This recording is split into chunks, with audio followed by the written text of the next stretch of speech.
Ada HP Redmi Note 7, jadi keluhannya ini kemasukan air teman-teman. Cuman kalau kita sentuh-sentuh ini masih ada respon ya dari fingernya.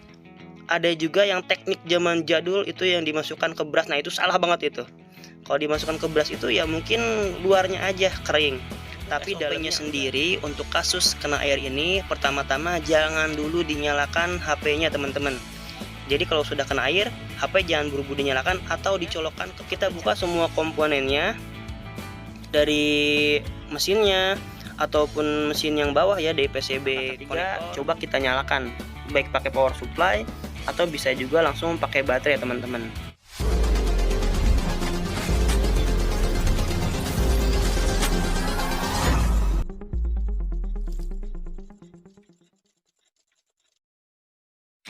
Oke, cek. Assalamualaikum warahmatullahi wabarakatuh. Kembali lagi bersama kami di Umi Select Channel. Oke teman-teman, gimana kabarnya? Semoga sehat selalu ya. Jadi kali ini tangan saya ada HP Redmi Note 7. Jadi keluhannya ini kemasukan air teman-teman. Cuman kalau kita sentuh-sentuh ini masih ada respon ya dari fingernya, tapi si LCD-nya blank ini. Jadi bisa jadi dia hanya rusak di LCD-nya, tapi walau alam ya, karena ini kerusakannya kena air. Paling nanti kita bongkar dulu, kita coba bersihkan dulu, kita cek dulu, takutnya ada yang korosi teman-teman. Karena untuk kasus kena air ini takutnya merembet ya, jadi harus kita bersihkan terlebih dahulu teman-teman. Oke, kita buka dulu slot SIM tray-nya. Untuk di Redmi Note 7 ini karena kita nggak bisa buka lewat frame-nya ya, jadi kita buka lewat backdoor-nya. Karena si frame-nya ini dia dibaut modelnya, kita buka backdoor-nya dulu, nanti baru si baut-bautnya kita lepas terlebih dahulu teman-teman. Oke, ini kita buka dulu ya. Nah, dan untuk SOP-nya sendiri untuk kasus kena air ini, pertama-tama jangan dulu dinyalakan HP-nya teman-teman. Jadi kalau sudah kena air, HP jangan buru-buru dinyalakan atau dicolokkan ke casnya teman-teman. Jadi harus buru-buru dibawa tukang counter, tukang servis handphone, kemudian minta tolong dicekkan atau dibersihkan terlebih dahulu gitu. Takutnya dia merembet kemana-mana teman-teman ya.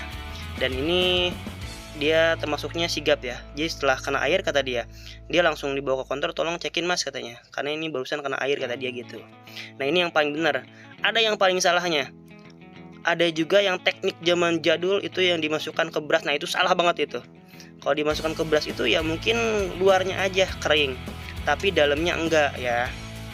Jadi mohon ditanda kutipkan bahwa kalau dimasukin ke brush itu hanya luarnya aja yang kering, tapi dalamnya masih basah teman-teman. Jadi perlu dibawa ke tukang servis. Terus yang langkah keduanya, kita buka semua komponennya dari mesinnya ataupun mesin yang bawah ya, dari PCB konektor atau dari mesinnya kita buka semua, kita bongkar semuanya. Nanti kita lihat si mesinnya ini ada yang korosi apa enggak gitu. Korosi itu apa sih gitu? Nah, kalau kita buka HP-nya, terus dilihat mesinnya suka ada yang putih-putih atau ada yang hijau, nah itu sebutnya korosi. Nah, korosi ini hasil dari reaksi antara air sama listrik yang dikeluarkan dari baterai atau dari casan teman-teman, makanya jadi korosi. Nah, terus apa bahayanya korosi buat si HP tersebut?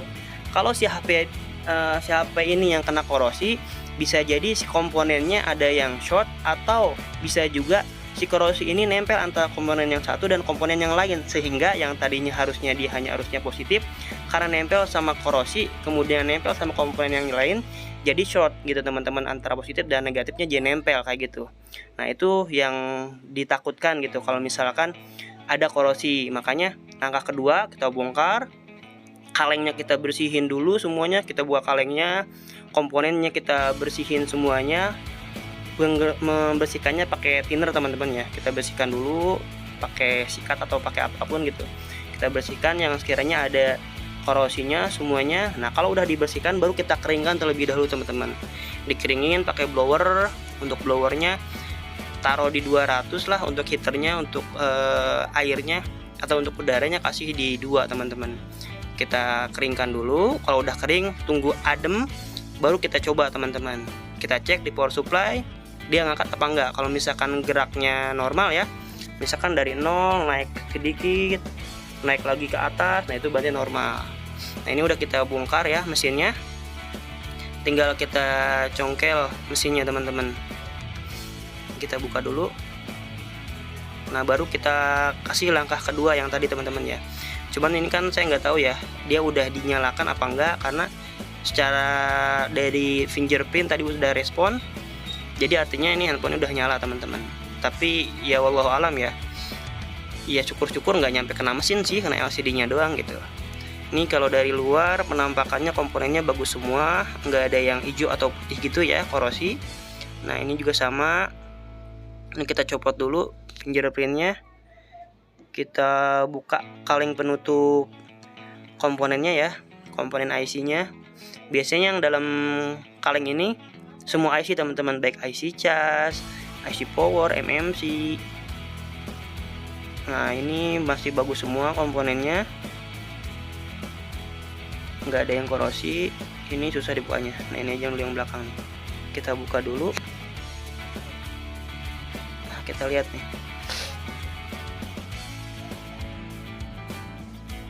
Nah ini bagus semua juga ya komponennya, nggak ada yang korosi. Ini di area CPU sampai area MMC. Oke bagus semua. Kalau udah seperti ini udah bagus semua, langkah ketiga coba kita nyalakan, baik pakai power supply atau bisa juga langsung pakai baterai teman-teman. Nah ini kita coba masukkan kembali handphonenya. Oh ini salah, dari atas ya. Kita masukkan dulu. Jadi stepnya seperti itu ya, dari langkah 1, langkah kedua, langkah ketiga, baru kita coba tes kembali mesinnya teman-teman. Oke udah nempel semua rapi. Kita pasangkan fleksibelnya. Nah ini karena tadi kan nggak bagus ya, kita coba pakai LCD yang baru aja biar langsung ketahuan dia muncul apa enggak atau ada kendala apa enggak gitu kan. Karena kalau udah kena air pasti biasanya merembet teman-teman. Merembetnya kemana? Bisa jadi spekernya kah, atau kameranya, atau yang lainnya. Makanya nanti paling bagusnya dicek satu persatu teman-teman komponennya, baik di kamera, mic, kamera, aksesoris pendukung ya, kamera, mic, terus speaker, tombol, yang lainnya dicek satu persatu. Nah ini kita coba LCD-nya dulu, karena tadi kan ngeblank, nggak muncul gambar ya, tapi ada getar dari fingerprint. Jadi saya duga LCD-nya ini yang kena teman-teman. Ini kita nyalain dulu. Ini on off-nya udah nggak ada ya, on off-nya udah hancur. Jadi kita pakai pinset buat ngejumpernya. Kita nyalain dulu. Ini agak susah ya, kita cari jalurnya ini. Oke. Nah, untuk di on off juga sama. Kalau misalkan dinyalain dia nggak nyala, nah sama teman-teman tinggal dicek jalur on off-nya. Untuk jalur on off itu tegangannya itu 4 volt teman-teman. Jadi tinggal teman-teman cek pakai multitester. Kalau misalkan ada 4 volt atau lebih, berarti normal di on off-nya. Karena kan yang menyebabkan handphone nyala itu dari on off kita nyalakan, kemudian si IC power bekerja teman-teman. Jadi otomatis kalau on off-nya nggak hidup atau on off-nya bermasalah, alhasil si IC power nggak bekerja. Ini karena konektor on off-nya susah, jadi kita jumper dulu aja ya lewat belakang. Ini on off-nya udah hancur teman-teman. Ntar paling kita sarankan buat ganti on off juga ke customernya. Kalau misalkan LCD-nya normal, berarti ya sama, paling kita kasih tahu LCD-nya juga rusak. Nah tinggal kita cari jalurnya ini, antara 4 ini mana yang plus dan mana yang ground ya. Kalau misalkan bingung teman-teman boleh 4-4-nya dicolok pakai pinset atau pakai congkeran baterai. Nah seperti ini teman-teman, tinggal dicolok semuanya. Nah nyala ya. Nah berarti fix ya LCD-nya dia yang rusak, terus sama on off-nya. Nanti kita tinggal paling kasih tahu ke orangnya, ini handphonenya masih aman dari segi mesin, paling dari LCD sama on off-nya aja yang nggak bekerja ya. Jadi paling nanti sarannya buat ganti LCD sama ganti on off. Kita tunggu sampai dia masuk, apakah normal atau ada kendala yang lain, takutnya mungkin backlight-nya atau IC display-nya kah yang nggak bekerja gitu kan. Kita tunggu sampai tampilannya muncul teman-teman, karena untuk kasus air ini sangat banyak banget kerusakannya teman-teman ya. Jadi kita pretelin satu persatu gitu. Oke ini sudah masuk ya tampilannya. Oh, kok nggak bisa sentuh ya? Coba, nggak bisa nih, cuman agak gelap. Kita coba terangin. Eish. Oke. Ini kadang kalau misalkan kita sentuh belakangnya suka nggak respon teman-teman. Jadi untuk LCD yang KW atau yang Incel ya, kadang kalau belakangnya atau sampingnya kita pegang itu dia nggak ngerespon touchscreennya. Jadi untuk pengecekannya kudu seperti ini kita letakkan teman-teman. Oke, bagus semua ya kayaknya, nggak ada yang kendala nih, semuanya tombolnya berfungsi.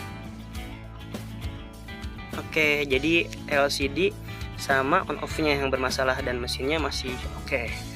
Oke, jadi seperti itu langkah-langkah SOP untuk kasus kena air teman-teman ya. Oke, nanti tinggal kita bikin part 2 nya buat penggantian LCD sama on off nya kalau misalkan orangnya mau teman-teman. Oke, terima kasih dari kita, semoga bermanfaat video tutorial dari kita. Jangan lupa bantu like and subscribe, dukung channel kita biar lebih bermanfaat teman-teman. Assalamualaikum warahmatullahi wabarakatuh.